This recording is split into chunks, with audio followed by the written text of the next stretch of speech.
नमस्कार दोस्तों, इसमें हम बात करेंगे 4 जुलाई के कुछ इंपॉर्टेंट फैक्ट्स के बारे में। पहला फैक्ट जुड़ा हुआ है QS best student cities ranking 2023। इसमें जो है ये उन सिटीज़ का अध्ययन किया जाता है जो कि अपने स्टूडेंट्स को बेस्ट बनाने पर फोकस करते हैं। तो उसमें लंदन को पहला स्थान मिला है, फिर सियोल को दूसरा, म्यूनिक तीसरा, ज्यूरिक, फिर मेलबर्न। ब्यूनस आयर्स को मिला हुआ है लैटिन अमेरिकी देशों में पहला। हमारा सबसे ऊपर कौन सा शहर है? मुंबई, जिसका स्थान है 103, 100 के बाहर। फिर बंगलुरु 114 पे है, चेन्नई को 125 और दिल्ली को मिला है 129वां स्थान। तो इसमें ये देखा जाता है कि कौन सी सिटीज़ ज़्यादा सपोर्टिव है अपने स्टूडेंट्स के लिए। इसमें कुछ कारक जैसे कि विश्वविद्यालय के मानक कैसे हैं, सामर्थ्य, जीवन की गुणवत्ता और वहाँ से पढ़ के गए अन्य लोगों के विचार कैसे रहे हैं। दूसरा टॉपिक है हार्नेसिंग ग्रीन हाइड्रोजन के बारे में। तो ग्रीन हाइड्रोजन क्या है? हाइड्रोजन गैस होती है जिसको जो इलेक्ट्रोलिसिस के माध्यम से उत्पन्न किया जाता है। इलेक्ट्रोलिसिस क्या करता है कि जल को हाइड्रोजन और ऑक्सीजन में विभाजित कर देता है। तो भारत के जो थिंक टैंक है नीति आयोग ने एक रिपोर्ट जारी की है, harnessing green hydrogen opportunities for deep decarbonisation in India. ये किसके साथ मिलकर? आरएमआई इंडिया के साथ मिलकर जारी की है। इसमें इन्होंने कहा कि अगर आपको ग्रीन हाइड्रोजन के उत्पादन को बढ़ावा देना है तो आपको जीएसटी और सीमा शुल्क कम करना पड़ेगा, ग्रीन हाइड्रोजन के कॉरिडोर बनाने पड़ेंगे और उन स्टार्टअप्स को भी फंडिंग देनी पड़ेगी, तब जाके ये काम पूर्ण रूप से हो पाएगा। अगला टॉपिक है डिजिटल भारत सप्ताह से जुड़ा हुआ। डिजिटल भारत मतलब कि लोगों को ज़्यादा से ज़्यादा इंटरनेट पर लेके आना, उनकी चीज़ों को। इसका उद्देश्य क्या है कि टेक्नोलॉजी तक लोगों की पहुंच बढ़ाना, जीवन यापन को सुगम करना और स्टार्टअप को मजबूती प्रदान करना है। ये डिजिटल भारत सप्ताह कब से शुरू होगा? 4 जुलाई से हो गया है। और ये जो है मोदी जी इसका कहाँ से शुभारंभ करेंगे? गांधीनगर से।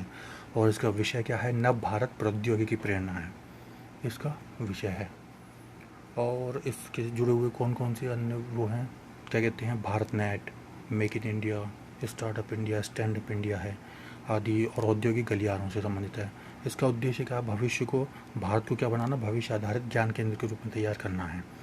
तो ये इसका जो रूप क्या चाहता है? ये चाहता है कि आईटी यानी कि इंडिया टुमारो का, वो कैसा बनेगा? आईटी यानी कि इंडियन टैलेंट को आईटी इंफॉर्मेशन टेक्नोलॉजी के साथ मिला के इंडिया टुमारो का बन जाएगा। फिर अगला टॉपिक किससे जुड़ा? अल्लू सीताराम राजू के बारे में। तो 4 जुलाई 2022 को आंध्र प्रदेश के भीमावरम में अल्लूरी सीताराम राजू की 125वीं जयंती का समारोह का उद्घाटन करेंगे नरेंद्र मोदी जी। इस अवसर पर उनकी 30 फीट ऊंची कांस्य मूर्ति का भी अनावरण किया जाएगा। तो आज़ादी का इस समय चल रहा अमृत महोत्सव, तो उसके अंतर्गत स्वतंत्रता सेनानियों के योगदान के लिए लोगों को बताया जा रहा है पूरा का। और अल्लूरी सीताराम राजू का जन्म कब हुआ था? 4 जुलाई 1897 को।